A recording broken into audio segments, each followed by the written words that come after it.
خونی اور بادی بواسیر، اس کو بادی بواسیر کا نام دیا جاتا ہے۔ السلام علیکم دوستو، میں ڈاکٹر مطلوب احمد ویکلی ولاگ میں ڈاکٹر مطلوب احمد چینل پر آپ کو خوش آمدید کہتا ہوں۔ امید کرتا ہوں کہ آپ خیر عافیت سے ہوں گے۔ دوستو، جیسا کہ آپ کو معلوم ہے کہ پچھلے کافی سارے ولاگ ڈائجسٹو سسٹم سے متعلقہ امراض پر بنائے جا رہے ہیں، تو اسی سلسلے کو آگے کنٹینیو کرتے ہوئے آج پائل بواسیر پر ولاگ بنانے جا رہا ہوں۔ بواسیر کیوں ہوتی ہے، خونی اور بادی بواسیر میں کیا فرق ہے، اور ویریکوز کبھی کیا بواسیر سے تعلق ہو سکتا ہے، یہی آج کے سوال ہیں اور ان کا جواب دینے کی کوشش کروں گا، اور خاص طور پر کہ بواسیر کا ہومیوپیتھک میں آپ کس طرح ٹریٹمنٹ کر سکتے ہیں۔ بواسیر ایک ایسی مرض ہے جس میں بڑی آنت کے آخری حصے یعنی مقد پر خون کے دباؤ کی وجہ سے وریدیں پھول جاتی ہیں، جو آہستہ آہستہ مسوں کی شکل میں نظر آتی ہیں۔ عام طور پر یہ وریدیں یا مسیں مقد کے اندر ہی رہا کرتے ہیں، مگر جب یہ بیماری زیادہ بڑھ جائے، مسیں زیادہ ہو جائیں یا مقد زیادہ ڈھیلی ہو جائے تو رفع حاجت کے وقت یہ باہر لٹکاتے ہیں۔ پھر اس کو انگلی کی مدد سے، رفع حاجت کے بعد انگلی کی مدد سے ان کو اندر دھکیلنا پڑتا ہوتا ہے، جس کی وجہ سے کچھ نہ کچھ تکلیف میں ریلیف ملتا ہے۔ یہ کافی پینفل عمل ہوتا ہے۔ جب یہ مسیں متورم ہو جائیں تو ان میں شدید درد ہونے لگتا ہے اور یہ کئی بار پھٹ جاتے ہیں اور ان سے خون ڈھیر کا ڈھیر بہہ نکلتا ہے۔ یعنی اگر یہ مسیں کسی وجہ سے پھٹتے ہیں تو بہت زیادہ خون نکلا کرتا ہے، جس سے مریض کو فوراً ہی افقہ ہو جاتا ہے، کیونکہ وہ پھٹنے سے اس کی سویلنگ کم ہو جاتی ہے، پھر اس میں جلن سی رہ جاتی ہے، لیکن جو شدید درد ہو رہا ہوتا ہے عام طور پر مریض کہتا ہے کہ مجھے افقہ یا ریلیف مل گیا ہے۔ بعض اوقات مسے وغیرہ نہیں ہوتے، بلکہ صرف پخانے کے بعد خون گرنے کی شکایت ہوتی ہے۔ یہ عرصہ تک مختلف اوقات میں خون خارج ہوتا رہتا ہے، اور اگر یہ مرض کافی عرصہ رہے تو کبھی نہ کبھی مسے بن ہی جاتے ہیں اور باہر نکل آتے ہیں۔ جس میں خون زیادہ آئے اس کو خونی بواسیر کہتے ہیں، اور دوسرا بادی بواسیر، اس میں خون کم گرا کرتا ہے، یعنی مسے پھٹتے وغیرہ نہیں ہیں، ادھر ہی چمٹے ویسے رہتے ہیں، لگے رہتے ہیں، کافی بڑے بڑے ہو جاتے ہیں۔ کچھ ادویات یا خوراک بہتر کرنے سے ان میں تھوڑا سا ڈھیلا پن یا کمزور ہو جاتے ہیں، اور پھر گوشت کھانے سے تھوڑے زیادہ ہو جایا کرتے ہیں۔ اس پر میں آگے جب علاج پر جاؤں گا تو میں بتاؤں گا کہ آپ نے کیسی خوراکیں کھانی ہیں۔ اگر مقد کے گرد مسیں ہوں اور ان میں سے خراج خون بہت کم ہو، درد جلن شدید ہو، تو اس کو بادی بواسیر کا نام دیا جاتا ہے۔ گاہے مقد پر بیرونی دانہ، پھوڑا وغیرہ بن جایا کرتا ہے، جس کو فسٹولا کہتے ہیں۔ یہ مقد سے 1 انچ یا آدھا انچ اس لکیر پر ہوتا ہے جو کمر کی طرف سے وجینا یا ٹیسٹیز کی طرف آ رہی ہے، مقد سے ہوتی ہوئی۔ تو یہ دانہ یعنی ٹیسٹیز اور ریکٹم کے درمیان میں کر کے مقد کی طرف ہوا کرتا ہے، جس کو فسٹولا کہتے ہیں، جس کو رفیہ میں بگندر بھی کہتے ہیں۔ یہ اور چیز ہے، اس کا علاج الگ سے بتاؤں گا یا اس پر الگ سے ولاگ بناؤں گا۔ یہاں ہم بات کر رہے ہیں پائل کے حوالے سے، یعنی کہ بواسیر پر۔ گاہے یہ بھی دیکھا گیا ہے کہ مریض کے ریکٹم پر یعنی نس پر چیز سے پڑ جاتے ہیں، جس کو فشر کہتے ہیں۔ یہ بھی کافی دکھ دائق قسم کا مرض ہے، اس میں بھی بڑی جلن درد ہوا کرتی ہے اور سرخی اور سوزش ہو جایا کرتی ہے۔ تو اب بات کرتا ہوں کہ یہ ہوتا سب کچھ کیوں ہے، بواسیر ہوتی کیوں ہے۔ عموماً زیادہ بیٹھک کرنے والے اس کے زیادہ مریض ہوتے ہیں، ہمیں دکاندار خاص طور پر آتے ہیں، اور یہ مرض عام طور پر یعنی اہل تصوف کی بھی مرض کہلاتی ہے، یعنی جن کو آپ اللہ والے کہتے ہیں۔ عالم لوگ بیٹھے اسٹڈی کرتے رہیں گے، اللہ اللہ کرتے رہیں گے، تو ان کو بھی یہ مرض ہو جایا کرتی ہے۔ اکثر اللہ والوں کو بواسیر کی مرض ہو جایا کرتی ہے۔ قبض بھی بواسیر کرنے کا بہت بڑا سبب ہے۔ بعض خاندانوں میں یہ مرض زیادہ پائی جاتی ہے، یعنی ان کے جین میں بھی ہوتی ہے، باپ سے دادا سے آ رہی ہوتی ہے۔ ویسے عام طور پر اس کو جینیٹیکل مرض کہا نہیں جاتا، لیکن یہ دیکھی گئی ہے کہ بڑوں کو یعنی دادا، نانا اور آگے بچوں میں بھی یہ مرض دیکھی جاتی ہے۔ مقد کی تمام امراض سے بواسیر ہو سکتی ہے۔ مقد کی کوئی بھی مرض ہو، جیسے کہ فشر ہوا ہے، فسٹولا ہوا ہے، درد جلن ہوئی ہے یا چوٹ لگی ہے، تو ان سب سے بواسیر ہونے کے چانسز ہوا کرتے ہیں۔ یا جگر کے زوال میں بھی بواسیر ہو جایا کرتی ہے۔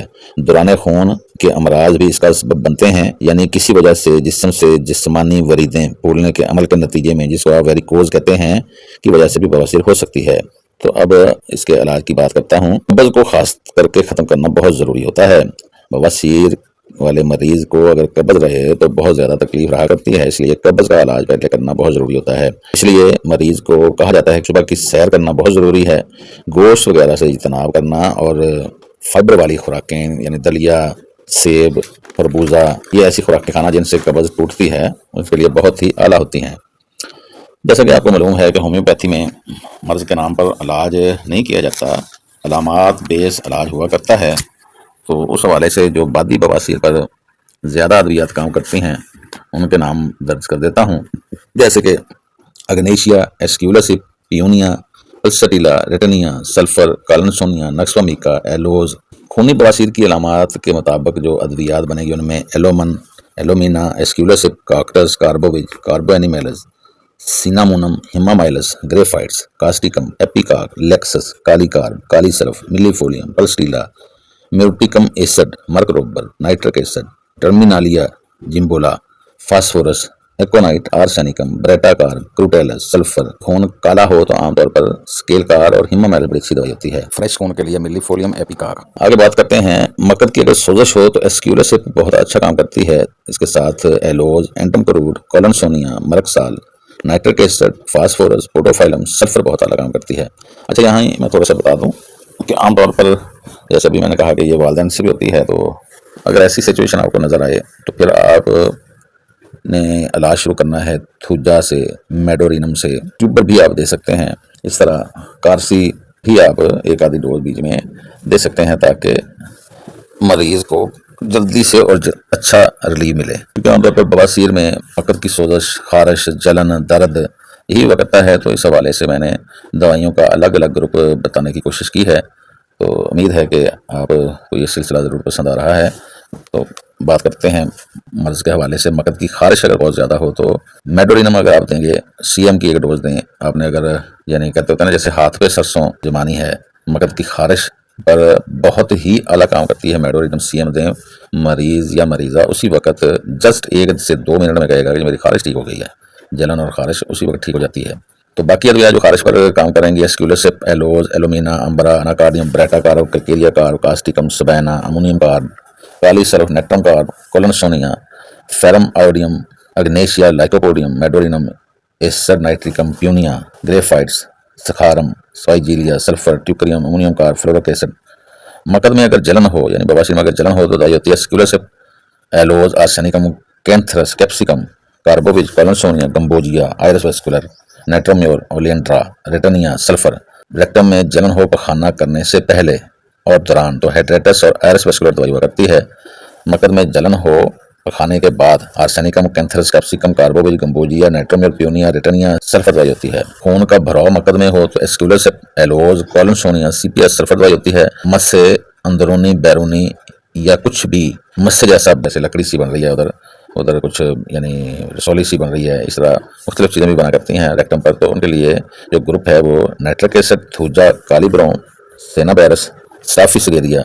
मकद का अगजीमा अगर हो तो बर्बरस, ग्रेफाइट्स, मरक्साल, सेनाबेरस, अगारिकस दवाई होती है। फिशर, मकद के अगर चीड़ हों मकद पर, यानी मकद फटी हुई सी हो, त्रेड़ें सी पड़ी हुई हों तो एस्क्यूलोसिप, एलोज, आर्सेनिकम, कैलकेरिया फ्लोर, कार्बोविज, कांडोरांगो, कैमोमेला, थूजा, ग्रेफाइट्स, हाइड्रेटस, अग्नेशिया, मर्कडल्सस, नाइट्रोम्योर, नाइट्रिक एसिड, पियोनिया, पेट्रोलियम, कोलम्बम मेट, रेटनिया, सलेशिया, थूजा दवाई हुआ करती है। रेक्टम पर मुक्का नमा वार हो जाए, यानी बड़ी सारी रसौली सी हो तो बर्बरस, कैलकेरिया फास, कास्टिकम, फ्लोरिक एसिड, नाइट्रिक एसिड, पियोनिया, सलेशिया, कालीकार्ब दवाई हुआ करती है। अगर मसे मुँह के गुच्छों की शक्ल इख्तियार कर लें तो बेहतरीन दवाई हमारी एलोज होती है। एलोज का ही दूसरा बड़ा सिम्टम है कि ठंडे पानी से इस्तिंजा करने पर सुकून होता है। अगर गर्म पानी से इस्तिंजा करने पर सुकून हो तो म्यूटिकम एसिड दवाई होती है। आमतौर पर मकद में अगर दर्द हो तो एस्क्यूलोसिप, अमोनियम कार्ब, ब्रोमियम, कास्टिकम, कोलनसोनिया, ग्रेफाइट्स, अग्नेशिया, कालीकार्ब, लाइको, प्यूनिया, पल्सटीला, सल्फर, थूजा दवाई होती है। सलसल दर्द अगर रहे, किसी भी पर सुकून ना हो तो एस्क्यूलोसिप, रेटनिया, एलोमन, ग्रेफाइट्स दवाई होती है। नीचे को या बाहर को दबाव डालने वाली दर्द हो तो एलोज, कास्टिकम, सीपीएस, सल्फर दवाई होती है। खंचाव वाली दर्द हो तो एस्क्यूलोसिप, बेलाडोना, कास्टिकम, अग्नेशिया, लेक्सस, मेडोरिनम, नाइट्रोम्योर, नक्सवामिका, नाइट्रिक एसिड, रेटनिया, सेड्रोम और सफ्लिनम दवाई हुआ करती है। बर्छी लगने जैसा दर्द हो, एलोमन, रेटनिया, नाइट्रिक एसिड, नाइट्रोम्योर होती है। पखाना के बाद देर तक दर्द रहे तो एस्क्यूलोसिप, ग्रेफाइट्स, हाइड्रेटस, अग्नेशिया, रेटनिया, म्यूटिकम एसिड, नाइट्रोम्योर दवाई होती है। नाइट्रिक एसिड और सलेशिया, थूजा भी काम करती है। देर से देर तक दर्द रहे पखाना करने के तो सैडम अकरे बहुत आला एक दवाई है। चुभनदार दर्द हो मकद का तो एस्क्यूलोसिप, कोलनसोनिया, अग्नेशिया, कालीकार्ब, लेक्सस, नाइट्रोम्योर, नाइट्रिक एसिड, रेटनिया, सीपीएस, सल्फर बहुत आला दवाई होती है। कुछ लोग आकर शिकायत करते हैं कि ऐसे लगता है कि जैसे मकद में धड़कन सी हो रही हो, तो अगर ऐसा दर्द हो तो मिलीलोटस और बेलाडोना दवाई होती है। मकद के गिर्द सुर्खी हो जाती है या बच्चों में डायपर रैश भी हो जाती है तो उसकी बेहतरीन दवाइयों में से कैमोमेला, सल्फर और पियोनिया बहुत आला काम करती हैं। बवासीर के साथ अगर कब्ज हो तो एस्क्यूलोसिप, एलोज, कैलकेरिया फ्लोर, कॉलनसोनिया, नक्सवामिका, रेटनिया, सल्फर, ग्रेफाइट्स बहुत ही आला दवाइयाँ हुआ करती हैं। दोस्तों اگلا ولاگ قبض کے حوالے سے ترتیب دوں گا کہ قبض کیوں ہوتی ہے اور اس کا ہومیوپیتھک میں کیا سلوشن ہے، تو جڑے رہیے ساتھ۔ اگر آپ کو ولاگ اچھا لگا ہے تو لائک اور شیئر ضرور کیجیے گا۔ والسلام۔